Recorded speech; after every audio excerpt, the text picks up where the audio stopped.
Okay, guys, so good morning. So our lesson for today, evaluation studies from controlled to natural settings. So the aims are explain how to do usability testing, outline the basic of experimental design, and describe how to do field studies. So imagine you have designed a new share web space intended for advertising second-hand goods. How would you find out whether household holders would be able to use it to find what they wanted and whether it was a reliable and effective service? What evaluation method would you employ? So in this lesson, we describe evaluation studies that take place in spectrum of settings from controlled laboratories to natural setting. Within this spectrum, we focus on usability testing, which takes place in usability labs. Experiments will take place in research lab and field studies which take place in natural settings such as people, homes, school, work, and leisure environment.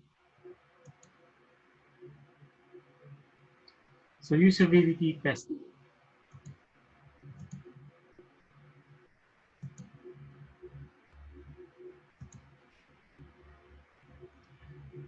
The usability of products has traditionally been tested in a controlled laboratory. Um, this approach emphasizes how usable a product is. It has been most commonly used to evaluate desktop applications such as website, word processor, and search tools. Doing usability testing in a laboratory or a temporary assigned control environments enables evaluators to control what users do and to control environment and social influences that might impact the user performance. So the goal is to test whether the products being developed is usable by the intended user population to achieve the task for which it is was designed.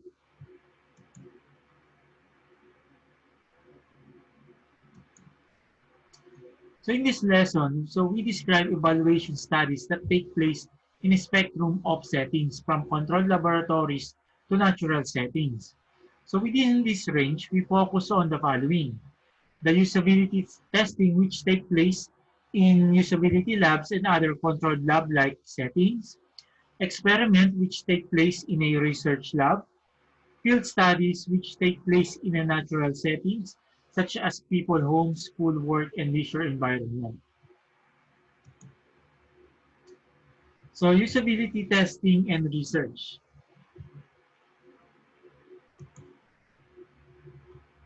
So usability testing improve products um, with few participants. Result informed design, usually not completely replicable. Condition control as much as possible. Procedure plan, result reported to the developers. While experiment for research is discover knowledge, it has many participants. Result validated statistically, must be replicable, strongly controlled condition, experimental design, scientific report to scientific community. So the usability testing. So collecting data about user performance or predefined tasks is a central component of usability testing, as mentioned in our previous lesson. Combination of methods often used to collect data. So the data includes video recordings of the user, including their facial expression, like keystroke, and mouse and other movements such as swiping and dragging objects. Sometimes participants are asked to describe what they are thinking and doing out loud. Okay, so while carrying out tasks as a way of revealing what they are thinking and planning. So in addition, a user satisfaction questionnaire is used to find out how users actually feel about using the product by asking them to rate it using number of scale. So after they interact with it. So structured or semi-structured. So testing condition. Hmm.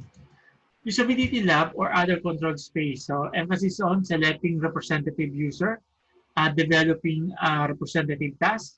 It has like 5 to 10 user typically selected, and tasks usually around 30 minutes. Test conditions are the same for every participant and informed consent from a explained procedure and deals with ethical issues. Example of tasks that are typically given to a user include searching for information, reading different typespace, for example, New Times Roman, Helvetica, or Calibre. So navigating through different menus and uploading apps. Performance times and the number of the different types of action carried out by the user are the two main performance measures. Obtaining these two measures involves recording the time it takes a typical user to complete a task, such as finding a website, and the number of errors that the user made, such as selecting incorrect menu option when creating a visual display. So the following quantitative performance measures, which were identified in the late 1990s, are still used as a baseline for collecting user performance data. So first, the number of user completing a task successfully. So time to complete task, time to complete task after specified time away from the product, the number and type of errors per task, number of errors per unit of time, the number of navigation to online help or manuals, number of user making a particular error.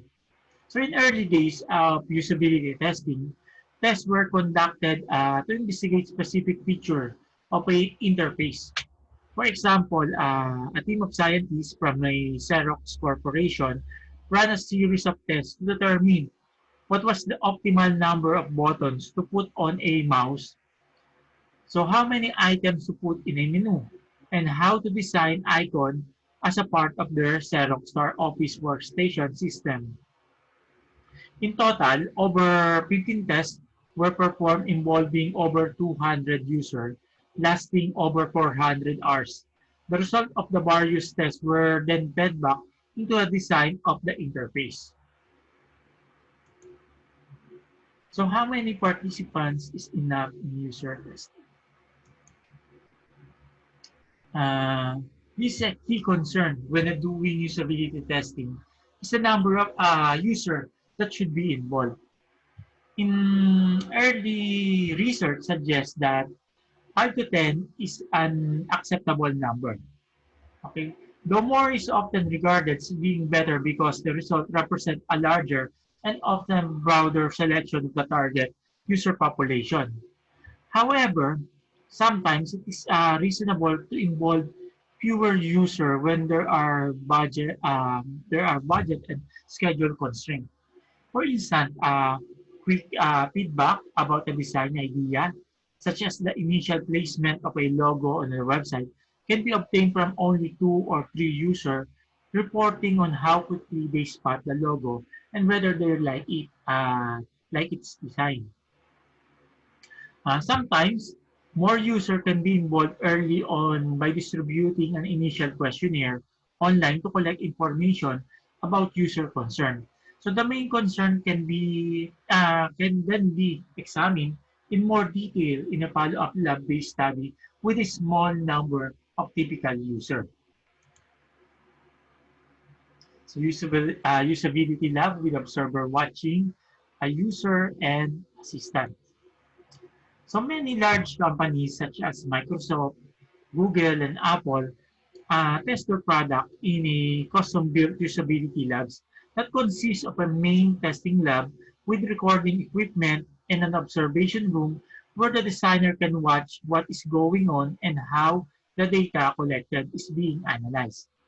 There may also be a reception area where user can wait, a storage area, and a viewing room for observer. These lab spaces can be arranged to mimic superficially features of the real world. For example, the testing of an office product or for a use in a hotel reception area The lab can be set up to resemble those environments. Soundproofing and lack of windows, co-workers, and other workplace and social distraction are eliminated so that the user can concentrate on the tasks that have been set up for them to perform. While controlled environments like these enable researchers to capture data about user uninterrupted performance, the impact that the real-world interruption can have on usability is not captured. Excuse. Typically, there are 2 to 3 wall-mounted video cameras that records the user behavior, such as hand movement, facial expression, and general body language. Microphones are placed near where the participants will be sitting to record their comments. So video and other data is fed through monitors in an observation room, which usually separated from the main lab or workroom by one-way mirror so that designer can watch the participants are doing but not being seen by the participant. So the observation room can be small auditorium with rows of seats at different levels, or more simply a small uh, back room consisting of a row of chairs facing the monitor. In figure 15.1, okay, show typical arrangement which designer in the observation rooms are watching usability test through a one-way mirror, as well as watching the data being recorded on a video monitor. Portable equipment for the use in the field. Usability labs can be very expensive and labor extensive to run and maintain. A less expensive alternative that started to become more popular in the early and mid-90s is the use of mobile usability testing equipment. Video cameras, laptops, and other measuring equipment are temporarily set up in an office or other space, converting it into a makeshift usability laboratory. Another advantage that equipment can be taken into work settings, enabling testing to be done on site, making it less artificial and more convenient for the participants. There is an increasing number of products that are specifically designed for mobile evaluation. Some are referred to as lab in a box or lab in a suitcase because they pack away neatly into a convenient carrying case. One example is the Tracky's portable lab that costs under $5,000 depending on exactly what equipment is included. So in our figure, it is composed of the shelf components that plug into the PC and can record video directly to hard disk. Some recent additions to Traxxas include a system called the GoToMeeting package, an easier remote control system, including a remote eye tracker and a mobile head mounted in an eye tracker. The latter is fitted to a helmet or lightweight cap so that the system offers complete portability for research in sport, usability studies, and variety of other disciplines. There are also mobile eye tracking and eye gaze system available that can be used. So portable equipment for the use in the field. Okay, so the track system being used with a mobile device camera that attached to a flexible arm which mount on the mobile camera and is tethered to the lab.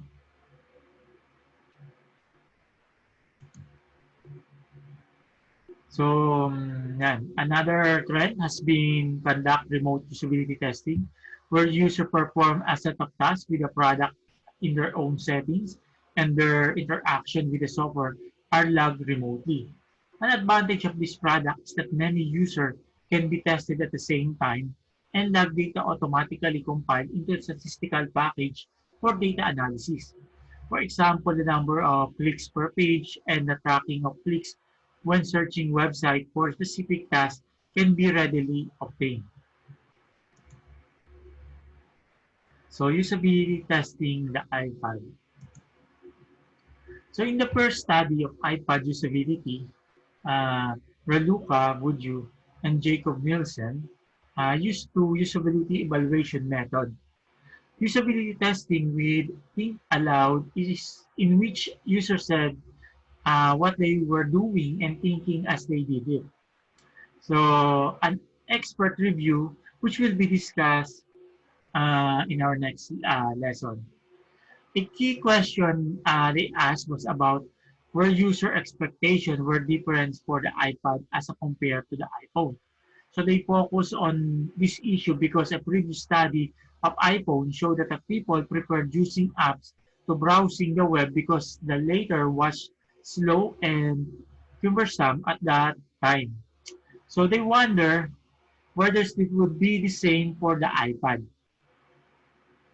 So where the screen was larger and web pages were more similar to how they appear on the laptops or desktop computer that most people were accustomed to using at that time. So the usability testing was carried out in two cities in the United States, Fremont, California, and Chicago, Illinois. So the test sessions were similar. So the goal of both was to understand the typical usability issue that user encounter when using application and accessing website on the iPad. Uh, 7 participants were recruited. All were experienced in iPhone user who had owned their phones for at least 3 months and who had used a variety of apps. One reason for selecting participants who use iPhones was because they would have had previous experience in using apps and the web with a similar interaction style as the iPad. So the participants were considered to be typical users who represented the range of those who might purchase an iPad. Two participants were in their 20s, three were in their 30s, one was in their 50s, and one was in their 60s. Three were males and four were females. Before taking part, the participants were asked to read and sign an informed consent form agreeing to the terms and conditions of the study. So this form described the following: what the participant would be asked to do, the length of the time needed for the study, the compensation that would be offered for the participating in the study, the participant's right to withdraw from the study at any time, a promise that the person's identity would not be disclosed, an agreement that the data collected from each participant would be confidential and would not be made available to marketers or anyone other than the researchers. So example of the task. Okay, so the section started with the participants being invited to explore any application they found interesting on the iPad. They were asked to comment on what they were looking for or were reading, what they liked and disliked about a site, and what made it easy or difficult for them to carry out a task. A moderator sat next to each participant, observed and took notes. Okay, so the session were video recorded and they lasted about 90 minutes each. Participants worked on their own. After exploring the iPad, the participants were asked by the researcher to open a specific apps or website, explore them, and then carry out one or more tasks as they would have if they were on their own. So each participant was assigned a task in a random order. All of the apps that were tested were designed specifically for the iPad. But for some tasks, the user were asked to do the same task on a website that was not specifically designed for the iPad.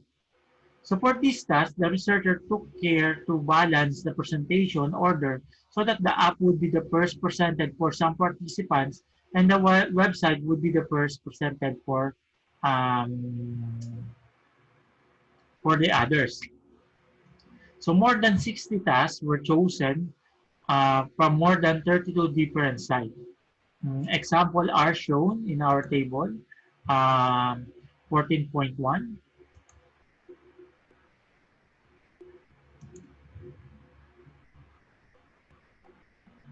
So example of the equipment. Okay, so the equipment, the testing was done using a setup, okay, similar to the mobile usability kit described earlier. A camera recorded the participant interaction and gesture when using the iPad and streamed the recording to a laptop computer. A webcam was also used to record the expression of the participants' faces and their think aloud commentary. The laptop runs software called Murray, which synchronizes these two data systems up to three observers, including the moderator sitting next to the participants. Watch the video extreme rather than observing the participants directly on their laptop situated on the table so that they did not invade the participants' personal space. So problem and actions. So the main findings from the study show that the participants were able to interact with the website on the iPad, but that it was not optimal. For example, links on the page were too often too small to tap on reliably, and the fonts were sometimes difficult to read.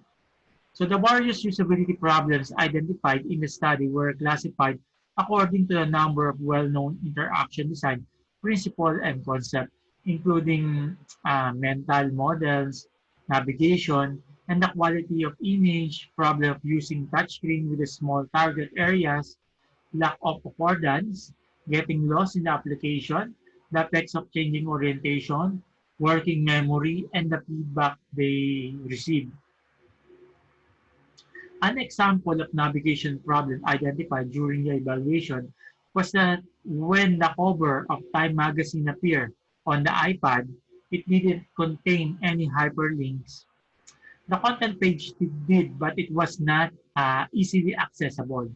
So in order to access it, user first had to tap the screen to reveal the controls at the buttons. Then select the content button to display the content carousel. And the select the content page in the carousel. Okay, so another problem they identify was that the participants sometimes did not know where to tap on the iPad to select options such as button and menus. It should be obvious from the affordance of the interface as to where they are and how to select them. However, the evaluators found out that in many cases, participants repeatedly tap the iPad interface in order to initiate an action, such as when trying to select an option from a menu. Getting lost in an application is an old but important problem for designers of digital product, and some participants got lost because they tapped the iPad too much and could not find a back button and could not get themselves back to the home page. So one participant said, um, I like having everything there. Okay, that's just how my brain works. Okay. Other problem arose because of application appeared differently in the two views possible on the iPad, portrait and landscape. More information was provided by some app developers in the horizontal or landscape view than vertical view, which caused problem for some participants. Interpreting and presenting the data based on the findings of their study, Woodhue and Nielsen made a number of recommendations, including supporting standard navigation. The results of the study were written up as a report that was made publicly available to app developers and the general public. It is available from www.ngroup.com. So makikita niyo dun yung result. Okay. So it provides a summary of key findings for the general public.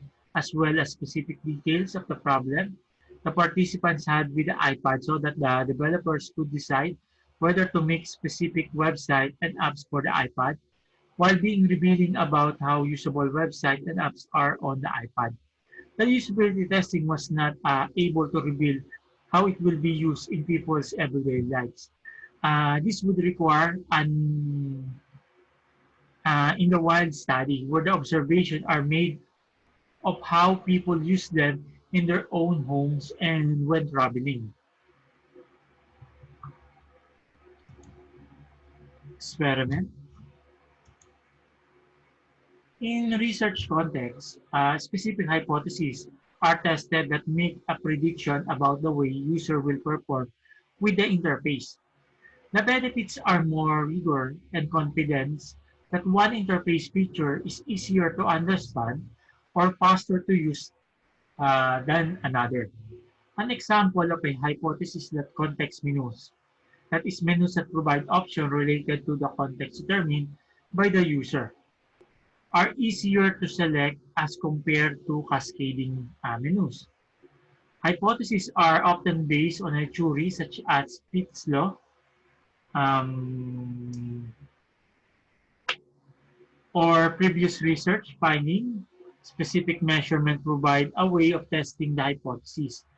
So in the previous example, the accuracy of selecting menu option could be compared by counting the number of errors made by the participants when selecting from each menu type. Typically, a hypothesis involves examining a relationship between two things called variables. Variables can be independent or dependent. Sorry. An independent variable is what the investigator manipulates, and it's in the above example, it's the different menu types. Diba? So another variable is called the dependent variable, and in our example, this is the time taken to select an option. It is a measure of the user performance, and if our hypothesis is correct, will vary depending on different types of menu. When setting up a hypothesis to test the effect of the independent variables on the dependent variables, it, uh, it is usual to devise a null hypothesis and alternative one. So the null hypothesis in our example would state that there is no difference in the time it takes user to find item between context and cascading menu. The alternative hypothesis would state that there is a difference between the two on selection time. When difference is specified but not what it will be, it's called two-tailed hypothesis. This is because it can be interpreted in two ways. Either the context menu or the cascading menu is faster to select option. Okay, so alternatively, the hypothesis can be stated in terms of one effect. This is called one-tailed hypothesis and would state that the context menu are faster to select items from or vice versa. And one-tailed hypothesis would be made if there was a strong reason to believe it to be the case. A two-tailed hypothesis would be chosen if there was no reason or theory that could be used to support the case that the predicted effect would go one way or the other. So you might ask why you need a null hypothesis, since it seems that the opposite of what experimenter wants to find out. It is put forward so that the data can reject a statement without necessarily supporting the opposite statement.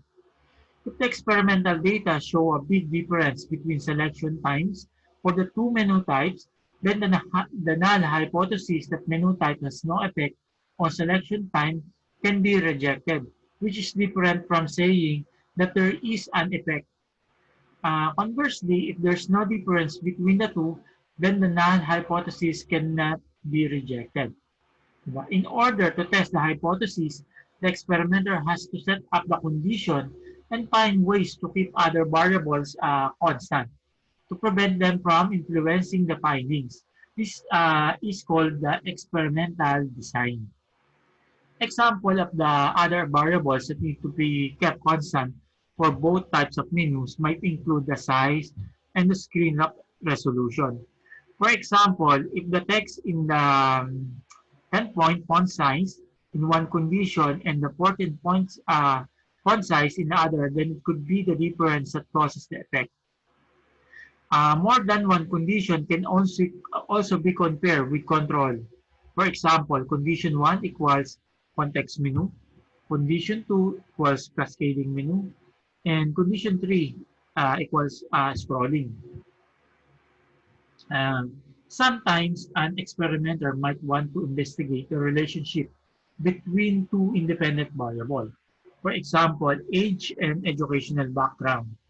A hypothesis might be that young people are faster at searching on the web than the older people, and that those with a scientific backgrounds are more effective at searching on the web. An experiment would be set up to measure the time it takes to complete the task and the number of researchers carried out. The analysis of the data would focus on both the effects on the main variables, which is age and backgrounds, and also look for any interaction among them. Hypothesis testing can also be extended to include even more variables, but it makes the experimental design more complex. An example is testing the effects of age and educational backgrounds on the user performance for two methods of a web searching. One using a search engine and the other a browser. Again, the goal is to test the effect of the main variables, the age, educational background, and web searching method, and to look for any interaction among them. However, as the number of the variables increase in experimental design, it makes it more difficult to work out from the data what is causing the result. Experimental design. Experimental design, a concern in experimental design is to determine which participants to involve for which condition in the experiment. The experience of participating in one condition will affect the performance of those participants if asked to participate in other condition or in another condition. For example, having learned about the way the heart works using multimedia. Okay, if one group of participants was exposed to the same learning materials via another medium, for example, virtual reality, and another group of participants was not, the participants who had additional exposure to the materials would have an unfair advantage. Furthermore, it would create a bias if the participants in one condition with the same experiments had seen the content and the other had not. No. So the reason for this is that those who had the additional exposure to the content would have more time to learn about the topic, and this would increase their chances of answering more questions correctly. In some experimental design, however, it's possible to use the same participants for all conditions without letting such as training effects bias the result. The names given for different designs are different participants design, same participant design, and match pair design. So in different participant design, a single group of participants is allocated randomly to each of the experimental conditions so that the different participants perform in different conditions. Another term used for this experimental design is between subject design. An advantage that there are no ordering or training effect caused by the influence of participants' experience, one of setback of tasks on their performance in the next, as each participant only ever perform in one condition. A disadvantage is that the large number of participants are needed so that the effect of any individual difference among participants, such as difference in experience, and expertise is minimized. Randomly allocating the participants and pre-testing to identify any participants that differ strongly from others can help. In same participant design, all participants perform in all conditions, so only half the number of participants is needed. So the main reason for this design is to lessen the impact of individual differences and to see how performance varies across conditions for each participant. It is important to ensure that the order in which participants perform tasks for this setup does not bias the result. Mm, for example, if there are two tasks, A and B, half the participants should do task A, followed by task B, and the other half should do task B, followed by task A. This is known as counterbalancing.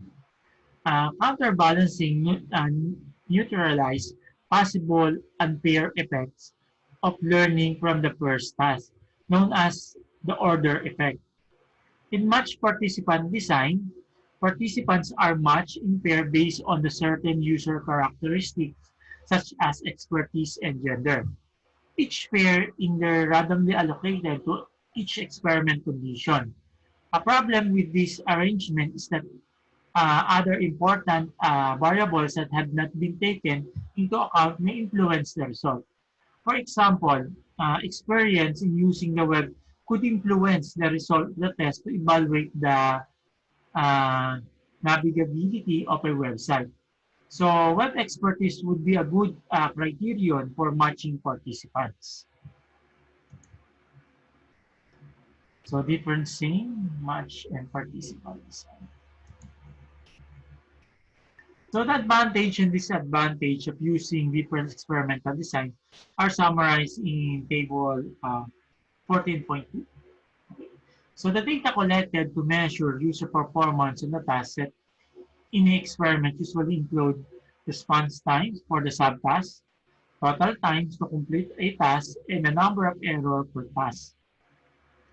Analyzing the data involves comparing the performance data across the different conditions. The response times error are averaged across conditions to see if there are any marked differences. Statistical tests are then used, such as the t-test, that statistically compare the difference between the condition to reveal if these are significant. It's a field study. So increasingly, more evaluation studies are being done in natural settings, with either little or no control imposed on participants' activities. This change is largely a response to technologies being developed for the use outside office settings. For example, mobile, ambient, and other technologies are now available for use in the home, outdoors, and public places.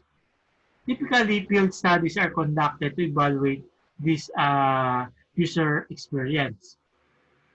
Evaluation conducted in natural settings are very different from those in controlled environments, where tasks are set and completed in an orderly way.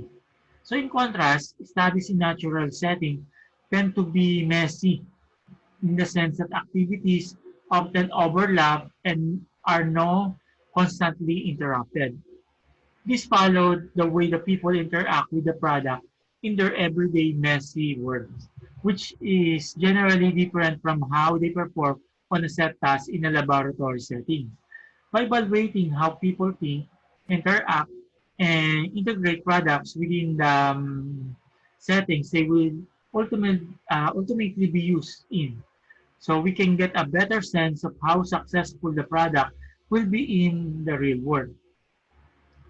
The trade-off of this, we cannot test specific hypotheses about interface nor account with the same degree of certainty for how people react to or use a products as we can do in controlled settings like laboratories. So this makes it more difficult to determine what causes a particular type of behavior, or what is the problematic about the usability of a product. Instead, qualitative accounts and description of people's behavior and activities are obtained that reveal how they use the product and reacted to its design. Mm, Field studies can range in time from just a few minutes to a period of several months or even years. So data is collected primarily by observing and interviewing people, collecting video, audio, and field notes to records what occurs in the chosen settings. In addition, participants may be asked to fill out a paper-based or electronic diaries which run on cell phones or other handheld devices. At particular points during the day, such as when they are interrupted during their ongoing activity, or when they are encounters a problem when interacting with the product, or when there are particular location. So this technique is based on the experience sampling method, or ESM, so which often used in healthcare. So data on the frequency and pattern of certain daily activities, such as monitoring of eating and drinking habits or social interaction like phone and face-to-face conversation, are recorded. Software running on the smartphones trigger message to study participant at certain intervals, requesting them to answer questions or fill out dynamic forms and checklists. This might include recording what they are doing, what they are feeling like at a particular time, uh, where they are, or how many conversations they have had in the last hour. Technology context aware, feed collection. So when conducting a field study, deciding whether to tell the people being observed or asked to record information that they are being studied and how long the study or session will take is more difficult than in a laboratory situation. For example, when studying people interaction with an ambient display, telling them that they are part of the study will likely change the way they behave. Similarly, if the people are using an online street map while walking in a city, their interaction may only take a few seconds, and so informing them that they are being studied will disrupt their behavior. It is important to ensure the privacy of participants in the field studies. For example, photographs should not be included in a report without the participants' permissions. Participants in the field studies that run over periods of weeks or months, such as investigation into how they use a type of remote control device in their home, should be informed about the study and asked to sign an informed consent form in a usual way, as we mentioned in last um, lesson natin. So in situation like this, the evaluators will need to work out and agree with the participant what part of the activity is to be recorded and how. For example, if the evaluators want to set up cameras, they need to be situated and obviously and participants need to be informed in advance about where the camera will be and when they will be recording their activities. Um, The evaluator will also need to work out in the advance what to do if the prototype or product breaks down. Can the participants be instructed to fix the problem themselves, or will the evaluator need to be called? So security arrangement will also need to be made if expensive or precious equipment is being evaluated in a public place. Other practical issues may also need to be taken into account depending on the location, product being evaluated, and the participants in the study. So another early example of an in the wild study was the UV Pit Garden project, which evaluated activity sensing in the wild to address the growing problems of people sedentary lifestyle. A mobile device was designed to encourage physical activity that use on body sensing and activity inferencing. The personal mobile display had three components: a fitness device that monitored different types of fitness activities, an interactive application that kept detailed information, including a journal of the individual activities, and the glasable display that ran on cell phones. The system worked by inferring what the wearer was doing in terms of walking, running, cycling, and using gym equipment based on the data detected from the accelerometer and barometer sensors. The sensor data was processed, then communicated to the cell phone using Bluetooth.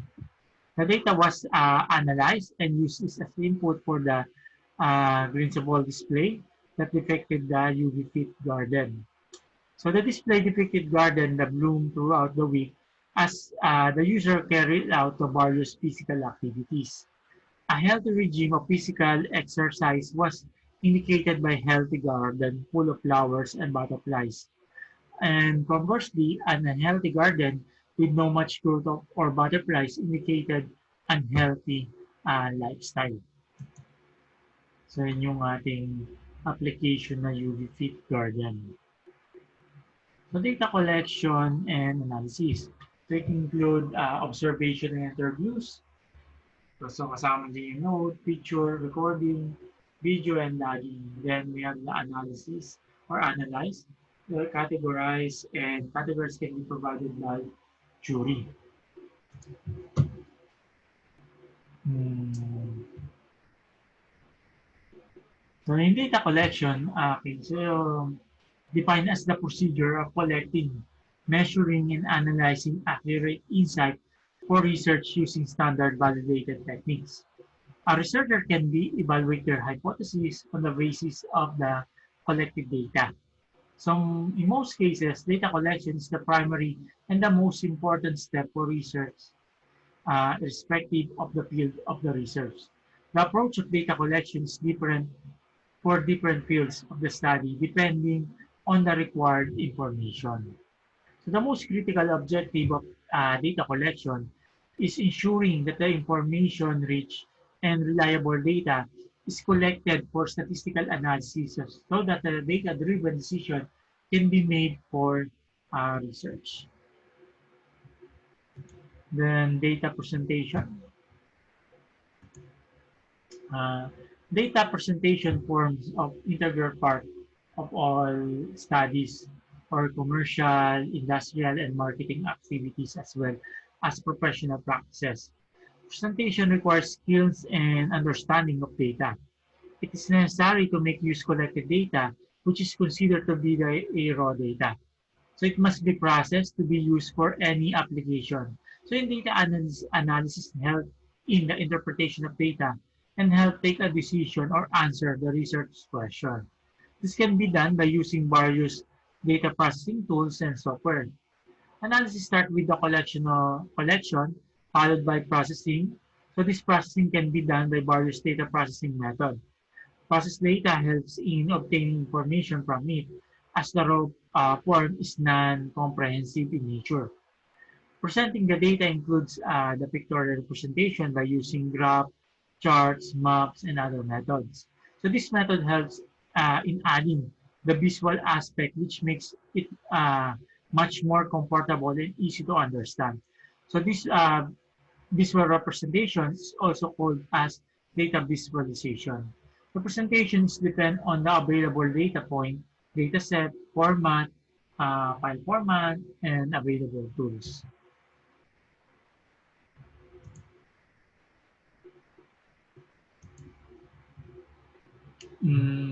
So in this lesson or chapter, describe the evaluation study in different settings. So it focuses on the controlled laboratory studies, experiment, and other field studies in natural setting. A study of the iPad when it first came out, and a second study conducted a year later was presented as an example of usability testing. Then yung experimental design was then discussed that involved testing a hypothesis in a controlled research lab. Um,